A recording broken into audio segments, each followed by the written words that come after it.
Because there's never enough information, never enough knowledge. So in this video I'm going to talk more about the power of the mind, how your mind operates, and how to try and take control of it in a way. Not exactly, but what's the process of it. So here goes another graph, another model which will help you a lot in your life. So here it goes. So this is our mind, right in the middle of everything.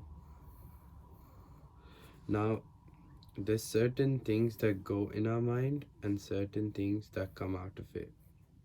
So, for example, our thoughts, our beliefs, our five senses: hearing, touching, seeing, two more. I don't remember the two more, sorry. And our desires. Now, what comes out of when thoughts go in, what comes out is actions. Similarly, with belief and with all that, it's all the similar, like actions come out through each one of them. So however, what happens is all of this goes through your mind, actions come out, and then all those actions lead back to all of this. So it's a cycle. But what happens is sometimes you have negative thoughts. So a negative thought enters our brain, and that releases a negative action. And then what happens is, because of a negative thought, there's a negative action, this goes back, and we have another negative thoughts. So one thought fills up our brain again, and the cycle goes on.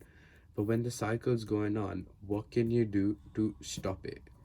There must be an interference or an intersection here that stop this, and that intersection is of the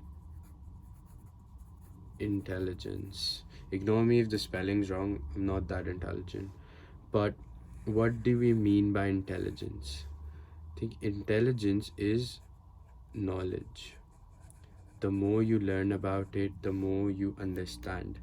Similarly, about anxiety attacks.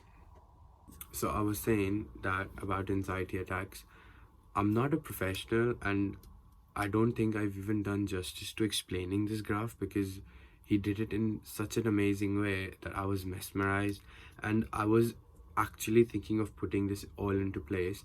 But what happens is your anxiety attack happens with all the negative thoughts piling up.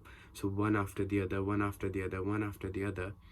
And something has to intervene. That is knowledge. How the more you learn about it, what you can do for it, and stuff like that, knowing yourself. So I asked him how to stop an anxiety attack, and he was like, calm yourself down by doing meditation. Start breathing in on the count of 3 and breathing out on the count of 5. And there's ways, whatever works for you. Calm yourself down and then try and learn what it's teaching you. For example, frustration, when when we're doing a task and it doesn't go our way, we get frustrated. We're like, shit, this isn't working. Then we try the task again, and we're like, you're more angry. You're like, oh, this isn't working. What is wrong? But the thing is, it's probably what try to find what the frustration is trying to teach you. Try to find the positive thing about the frustration. For example, it can be that maybe you need to try a new way to do it. This way is not working out. So instead of getting more frustrated and quitting, and try a new way to do the same task. So maybe if you try and find the positive in things, and look within you, what is working, what is not working, and maybe you'll find a solution to things better. It may or may not work. Obviously, I'm not a professional, and I'm just trying to explain. And there was also this thing he told us about, that we're more than a physical body. We have a soul, and our soul needs love, which is true. But the question for you is, should you give love first or should you receive love first? And there's many quotes around this, and this can be easily explained through another story. Is there was a monk who had done very generous stuff for the community, the society. So a few reporters came to him, and he got really happy there, and he announced that he's gonna give um, a few £100 in charity and all that. And everyone became very happy. They're like, oh, that is amazing and stuff. But one reporter, he stood out and he was like, you have decided to give a few £100 away, but how many pounds do you have in your account right now? And he was kind of like me, he was speechless, and he goes like, oh, I don't even have a bank account right now. So he couldn't give a few £100 if he doesn't even have a few £100. So the first thing is, you have to receive love, because if you don't have love, you can't give it. And it doesn't have to be received from somewhere else. You can give yourself love, self love. So once you have love, you can give love. So your cup should be full, overflowing and stuff, and then you're able to do it.